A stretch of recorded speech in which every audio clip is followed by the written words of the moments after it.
Hello दोस्तों, आज है 2 फरवरी 2024 दिन शुक्रवार का, हिंदी तिथि माघ कृष्ण सप्तमी। और आइए बात करते हैं आज के मुख्य समाचार, बड़ी खबरें, देश और दुनिया का ताजा अपडेट लेकर हाजिर हो गए। बहुत ही ज्यादा महत्वपूर्ण और काम की ताजा खबरों का अपडेट आपको मिलने वाला है, बहुत ही मजा आने वाला है। खबरों की शुरुआत बजट से करेंगे और बजट के बाद फिर बड़ी खबरें जानेंगे। देश में अंतरिम बजट पेश हुआ, इसकी जानकारी तो हम लेंगे ही, लेकिन जो देश के अलग अलग राज्य हैं उनकी ओर से बड़े अपडेट किए गए हैं, उसकी जानकारियां भी देखने वाले हैं। वीडियो को आप पूरा लास्ट तक जरूर देखते रहिए। शुरुआत करते हैं बजट की खबरों के साथ। पहली बड़ी खबर, वित्त मंत्री निर्मला सीतारमण ने देश का अंतरिम बजट 2024 पेश कर दिया। बजट में महिलाओं और युवाओं पर फोकस दिखाई दिया। बजट भाषण 58 मिनट का रहा और इसमें कई छोटे बड़े ऐलान किए गए। टू द पॉइंट अपडेट जानेंगे, बजट में किसको क्या मिला है। सबसे पहले तो आपको बता दें, टैक्स में कोई बदलाव नहीं किया गया है। सरकार ने आम आदमी को इस बार इनकम टैक्स में कोई राहत नहीं दी है। जो टैक्स स्लैब पहले थे वही अब भी लागू है। पेंडिंग डायरेक्ट टैक्स के मामलों में टैक्स माफ किया गया। 1 करोड़ करदाताओं को इसमें फायदा मिलेगा।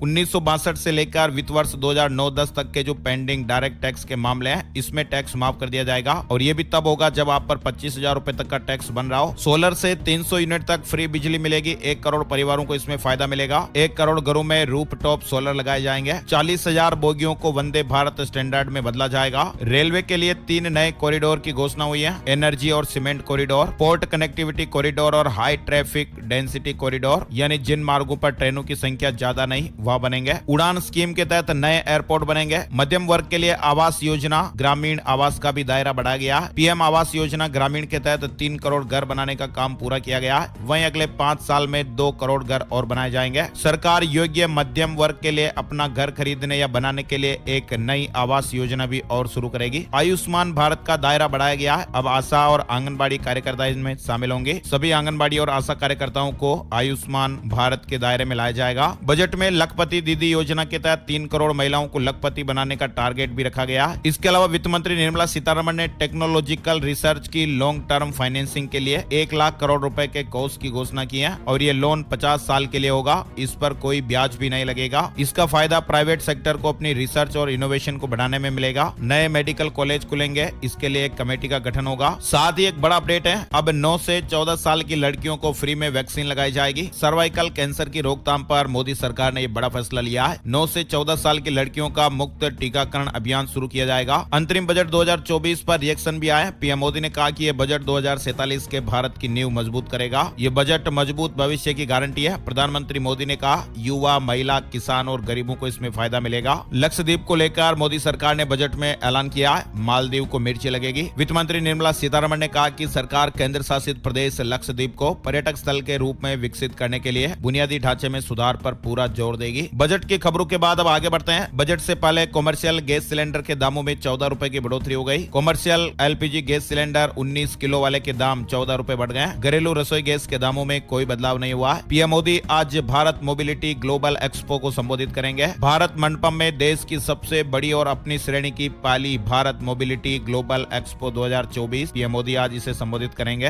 ये एक बहुत बड़ा आयोजन है जिसमें 600 से अधिक वाहन कल्प ऊर्जा निर्माताओं के अलावा 28 से अधिक वाहन निर्माताओं की भागीदारी इसमें होगी, है ना दोस्तों। और आगे बढ़ते हैं, बड़ी खबर, रामलला की आस्था का गजब क्रेज आप देख सकते हैं। प्राण प्रतिष्ठा के बाद 25 लाख श्रद्धालुओं ने दर्शन किए हैं। अयोध्या के राम मंदिर में पिछले 11 दिनों में दान पेटियों में भी करीब 8 करोड़ रुपए जमा हुए हैं, जबकि चेक और ऑनलाइन के जरिए करीब 3.5 करोड़ की धनराशि मिली है। ज्ञानवापी में व्यास तहखाने के दर्शन करने पहुंच रहे लोग, बैरिकेडिंग के बाहर से झांक रहे श्रद्धालु। फैसले के 8 घंटे बाद पूजा शुरू हो गई। वहीं अपडेट है कि ज्ञानवापी में पूजा रुकवाने के लिए इलाहाबाद हाईकोर्ट पहुंचा मुस्लिम पक्ष। निचली अदालत से मांगी 15 दिन की मोहलत। याचिका में कहा गया कि 15 दिनों तक आदेश को लागू न किया जाए। भारत में सेल्फी लेने का वर्ल्ड रिकॉर्ड, मेरी माटी मेरा देश कार्यक्रम में 10 लाख लोगों ने सेल्फी ली है। चीन का 7 साल पुराना रिकॉर्ड टूट गया। ये रिकॉर्ड गिनीज वर्ल्ड रिकॉर्ड में शामिल किया गया। केंद्र सरकार की एक पहल थी जिसका नाम मेरी माटी मेरा देश कार्यक्रम था और ये वर्ल्ड रिकॉर्ड बना। ईवीएम पर सवालों के चुनाव आयोग ने दिए जवाब। कहा कि राजनीतिक दलों को मांगी गई जानकारियां दी जाती है। बीसीसीआई के पूर्व अध्यक्ष श्रीनिवासन के ठिकानों पर रेड हुई। ईडी उनकी कंपनी इंडिया सीमेंट्स के रिकॉर्ड खंगाल रही थी। फेमा उल्लंघन का मामला है। दिल्ली एनसीआर में लगातार दूसरे दिन बारिश देखने को मिली। फिर बड़ी ठंड। हिमाचल प्रदेश, उत्तराखंड और जम्मू कश्मीर में बर्फबारी। 4 फरवरी तक स्नोफॉल का अलर्ट है। जनवरी का महीना खत्म होते ही मौसम का मिजाज भी बदल गया। दिल्ली एनसीआर के कई इलाकों में रुक रुक कर बरसात देखने को मिली। वहीं मौसम विभाग ने दिल्ली, गाजियाबाद, नोएडा और गुरुग्राम के कई इलाकों में आंधी तूफान के साथ बारिश की चेतावनी दी है। अमेरिका ने H-1B, EB-5 और L-1 वीजा शुल्क में भारी बढ़ोतरी कर दी हैं, भारतीयों को इसमें नुकसान होगा। देश के 5 और वेटलैंड को मिला रामसर साइट का दर्जा। 2014 से पहले देश में सिर्फ 26 वेटलैंड इनमें शामिल थे, लेकिन अब देश के 80 वेटलैंड इनमें शामिल हो गए। 80 वेटलैंड्स को रामसर साइट का दर्जा दिया गया। इससे संबंधित सवाल भी प्रतियोगी परीक्षाओं में पूछे जाते हैं, तो ये पॉइंट भी महत्वपूर्ण है और खबर तो महत्वपूर्ण है ही। वहीं 2000 रुपए के नोट को लेकर अपडेट आया। 97.5% नोट बैंकों में वापस आ गए। अब केवल 8,897 करोड़ रुपए के नोट अभी जनता के पास हैं। रिजर्व बैंक ने कहा कि 2000 रुपए के नोट अभी भी वैध मुद्रा बने रहेंगे और लोग देश भर के 19 आरबीआई कार्यालयों में जाकर ये नोट जमा कर सकते हैं, बदल सकते हैं। बड़ी खबर आ रही है, राज्यपाल ने चंपाई सोरेन को सरकार बनाने का न्योता दिया। आज शपथ ले सकते हैं। 10 दिन के अंदर बहुमत साबित करना होगा। झारखंड में महागठबंधन के विधायक रांची से हैदराबाद नहीं जा पाए। घने कोहरे की वजह से विमान नहीं उड़ सका और फ्लाइट कैंसिल हो गई। शुक्रवार सुबह हैदराबाद जाने को लेकर अपडेट है। बड़ी खबर आ रही है हरियाणा को लेकर। विद्युत मित्र कार्ड और ई स्कूटी के नाम पर एक बड़ा स्कैम हो गया। 2000 लोगों से 7 करोड़ रुपए की ठगी की गई है। एक कंपनी थी जिसने करीब 1600 लोगों को बिजली बिल कम आने और सब्सिडी देने का झांसा देकर विद्युत मित्र कार्ड बेचे गए। 2000 लोगों के 7 करोड़ रुपए के लगभग एक कंपनी लेकर फरार हो गई। इसलिए आप ऐसे नकली झांसों में ना आए। मुंबई में घरों की रिकॉर्ड बिक्री हुई है। पिछले 6 सालों में जनवरी में सबसे ज्यादा घर बिके हैं। सरकार ने भी 757 करोड़ रुपए कमाए। मध्य प्रदेश से जुड़ी बड़ी खबर आ रही है। मुख्यमंत्री मोहन यादव ने एक बड़ा ऐलान किया है और कहा कि प्रदेश में कहीं भी फैक्ट्री बंद हुई तो मजदूरों को बकाया पैसा सरकार देगी। मुख्यमंत्री जी ने कहा कि पूरे प्रदेश में कहीं भी अगर कोई फैक्ट्री चलते चलते बंद हो गई है और किसी मजदूर, किसान, गरीब का कोई भी पैसा बकाया है तो मध्य प्रदेश सरकार पूरा पैसा देगी। छत्तीसगढ़ में 3 करोड़ 80 लाख के 500 रुपए के नकली नोट बरामद हुए हैं। आरोपी गिरफ्तार हो गया। बिहार में हादसे में मौत हो जाने पर अब 1 महीने के अंदर अंदर मुआवजा मिल जाएगा। 48 घंटों के अंदर पुलिस को भी संज्ञान लेना जरूरी होगा। नोकिया की कहानी हुई खत्म। अब इस नाम से मिलेंगे स्मार्टफोन। वेबसाइट का नाम भी बदल गया है। दरअसल अब नोकिया फोन बनाने वाली कंपनी HMD ग्लोबल ने कहा कि वे अपने नाम से स्मार्टफोन को तैयार करेगी। इससे यह अंदाजा लगाया जा रहा है कि आने वाले समय में अब नोकिया फोन्स दिखाई नहीं देंगे। दिल्ली हाईकोर्ट ने कहा दृष्टिबाधित लोगों को मुफ्त मानव सहायता प्रदान करें भारतीय रेलवे। 2 फरवरी को मिलेगा सरकार को UCC का ड्राफ्ट। महिला सशक्तिकरण की दिशा में सरकार का महत्वपूर्ण कदम। महिला सशक्तिकरण की दिशा में मुख्यमंत्री पुष्कर सिंह धामी जी ने कई महत्वपूर्ण कदम उठाया। उज्जैन के पार्क में आधार कार्ड दिखाकर एंट्री। प्रेमी जोड़ों की वजह से हो रहे विवाद पर नगर निगम ने यह फैसला लिया। उज्जैन के चकोर पार्क में अब आधार कार्ड दिखाने पर एंट्री मिलेगी। राजस्थान से जुड़ा महत्वपूर्ण अपडेट भी आ रहा है। राजस्थान सरकार ने नई आबकारी नीति जारी की है। सालाना गारंटी राशि में 10% बढ़ोतरी। इसके अलावा राजस्थान सरकार से जुड़ा अपडेट आ रहा है। भजनलाल सरकार आते ही पूरी हो गई पीएम मोदी की ये 10 बड़ी गारंटी। राजस्थान में भजनलाल सरकार ने भाजपा के संकल्प पत्र 2023 को नीतिगत दस्तावेज बनाया था। इस संकल्प पत्र में किए गए वादों को पूरा करने की दिशा में अब सरकार आगे बढ़ी है। 1.5 महीने के भीतर ही सरकार ने करीब 10 बड़े वादों को पूरा कर दिया है। आपको मालूम होगा अभी पीएम किसान सम्मान निधि में 6000 रुपए मिलते हैं। सरकार ने इसे बढ़ाकर 8000 रुपए कर दिया है। ERCP पर मध्य प्रदेश के साथ विवाद खत्म हो गया है। मध्य प्रदेश के साथ राजस्थान सरकार का MOU हो चुका है और जल्द ही इस योजना को प्रारंभ कर दिया जाएगा। पाक विस्थापितों को आवास और अन्य सुविधाएं देने का ऐलान भी हो चुका है। राजस्थान में अवैध खनन को रोकने के लिए टास्क फोर्स का गठन किया गया है। इंदिरा रसोई योजना का नाम अन्नपूर्णा रसोई किया गया। भोजन की मात्रा को 450 से बढ़ाकर 600 ग्राम किया गया। वहीं राजस्थान में सामाजिक सुरक्षा पेंशन को 1000 के बजाय 1250 रुपए कर दिया गया है। पेपर लीक के मामलों की जांच के लिए SIT का गठन हो चुका है। 450 रुपए में गैस सिलेंडर मिलने की शुरुआत भी हो गई है। साथ ही राजस्थान में एंटी गैंगस्टर टास्क फोर्स का गठन हुआ। इसके अलावा किसान भाइयों को गेहूं पर 125 रुपए प्रति क्विंटल बोनस की घोषणा भी हो गई है। तो राजस्थान में बीजेपी की सरकार आने के बाद से यह बड़े अपडेट देखने को मिले हैं। है ना दोस्तों, और आगे बढ़ते हैं अपडेट खबर राजस्थान को लेकर। अदालत में दायर याचिकाओं में नहीं होगा जाति और धर्म का उल्लेख। सुप्रीम कोर्ट के आदेश के बाद प्रदेश में भी इस तरह का स्टैंडिंग ऑर्डर जारी हो गया है। छत्तीसगढ़ से जुड़ी ये बड़ी खबर हमने आपको कल भी बताई थी। महतारी वंदन योजना साय कैबिनेट की मंजूरी मिल गई है और इस योजना में महिलाओं को 12-12 हजार रुपए सालाना मिलेंगे। विधवा तलाकशुदा भी पात्र होंगी। इसके अलावा तेंदुपत्ता खरीदी पर 5500 रुपए बोनस भी मिलेगा। महतारी वंदन योजना को छत्तीसगढ़ में साय कैबिनेट ने मंजूरी दे दी है। महतारी वंदन योजना का लाभ 21 साल से अधिक उम्र की विवाहित महिलाओं के साथ साथ विधवा तलाकशुदा महिलाओं को भी मिलेगा। हरियाणा में बारिश के साथ ओले गिरे। 8 जिलों में ऑरेंज अलर्ट है। गरज चमक के साथ 40 किलोमीटर घंटा की स्पीड से हवाएं भी चल सकती हैं। हरियाणा में 2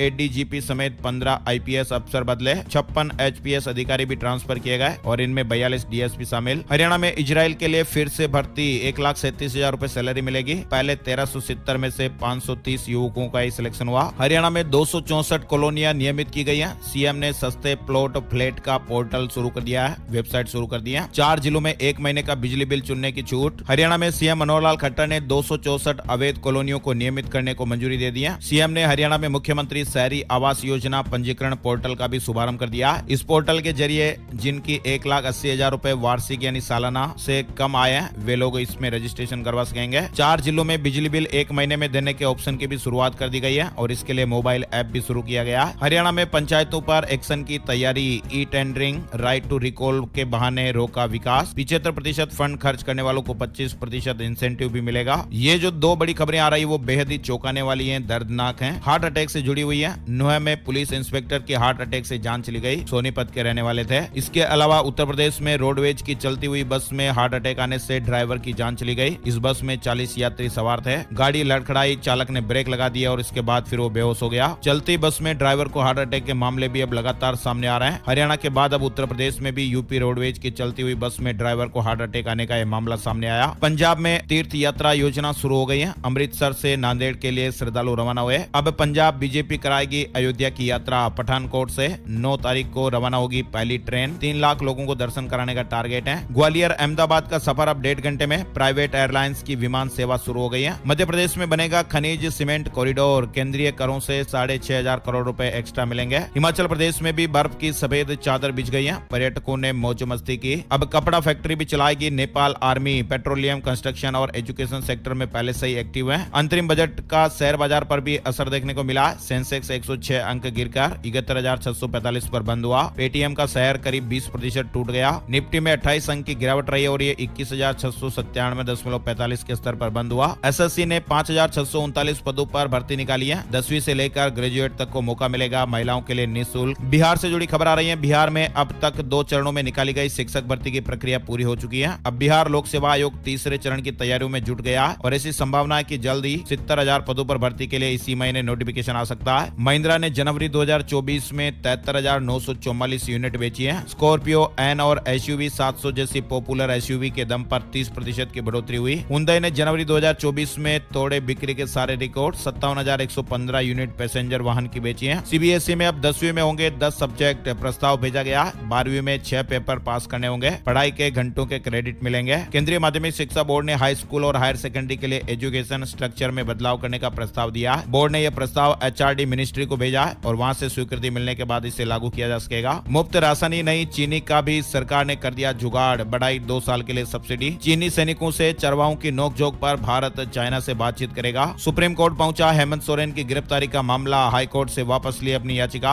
हेमंत सोरेन की 1 दिन की न्यायिक हिरासत, ईडी ने 10 दिन की हिरासत मांगी थी। उत्तर प्रदेश बोर्ड ने समाधान पोर्टल लॉन्च कर दिया। अब 15 दिन के भीतर निस्तारित होंगी प्रमाण पत्रों की त्रुटियां। यूपी विधानमंडल का बजट सत्र आज राज्यपाल आनंदीबेन पटेल दोनों सदनों को एक साथ संबोधित करेंगे। राम भक्तों को बड़ा तोहफा। अयोध्या के लिए दरभंगा, अहमदाबाद, चेन्नई समेत 8 शहरों से सीधी उड़ान सेवाएं शुरू हो गई हैं। पंजाब में बारिश से मौसम बदल गया। ओलावृष्टि से ठंड बढ़ गई। कई जिलों में बरसात का ऑरेंज और येलो अलर्ट जारी है। ग्रेटर नोएडा प्राधिकरण ने 44 औद्योगिक भूखंडों की बड़ी योजना लॉन्च की है। 10,000 लोगों को रोजगार मिलेगा। 30 जनवरी को ये योजना लॉन्च कर दी गई। पेटीएम पेमेंट बैंक पर एक्शन के बाद कंफ्यूज हो गए यूजर्स। आपको मालूम ही होगा, कल वाले वीडियो में भी हमने बताया था। आरबीआई की ओर से पेटीएम पेमेंट्स बैंक लिमिटेड पर बड़ी कार्रवाई की गई है और इसीलिए अब करोड़ों पेटीएम यूजर के मन में कई तरह के सवाल चल रहे हैं। वैसे तो आरबीआई का जो फैसला वो 29 फरवरी के बाद लागू होगा, लेकिन इससे अब करोड़ों पेटीएम यूजर्स के मन में कई तरह के सवाल हैं। आरबीआई के फैसले के बाद पेटीएम पेमेंट्स बैंक की सर्विस पर रोक लग जाएगी और ये रोक 29 फरवरी के बाद प्रभावी होगी। जम्मू से गुड न्यूज आ रही है। मनरेगा कर्मचारियों का मासिक पारिश्रमिक 50% तक बढ़ गया है। और चलते चलते बात करते हैं सोने चांदी के भाव। Gold price today, silver price today. सोने के दामों में तेजी देखने को मिली है। चांदी के दामों में गिरावट आई है। 10 ग्राम सोने की कीमत 62,775 रुपए रही, जबकि चांदी का भाव 71,153 रुपए प्रति किलोग्राम पर रहा। आज ज्यादातर खबरें बजट की थी और ये मुख्य समाचार और अपडेट आप लोगों ने देखे और सुने। वीडियो आपको कैसा लगा कमेंट करके जरूर बताइएगा और हमारी तरफ से कुछ कमियां रही हो तो उसे भी आप सुझाव के माध्यम से जरूर बताइएगा। लेकिन आप लोगों से एक प्यार भरा सा निवेदन है और रिक्वेस्ट है, प्लीज आप इस वीडियो को अपने दोस्तों के साथ फेसबुक और व्हाट्सएप पर ज्यादा से ज्यादा शेयर कर दीजिएगा। शेयर करने में आप बहुत ज्यादा कंजूसी करते हैं तो प्लीज ऐसा मत कीजिएगा। वीडियो को आप ज्यादा से ज्यादा भर भर के लाइक कर दीजिए, शेयर कर दीजिए, सब्सक्राइब कर दीजिए, ताकि आप और हम ऐसे जुड़े रहें और हर रोज काम की ताजा खबरों के अपडेट देखते रहें। एक और नई जानकारी और नए टॉपिक में फिर मिलेंगे। तब तक के लिए जय श्री राम, जय हनुमान।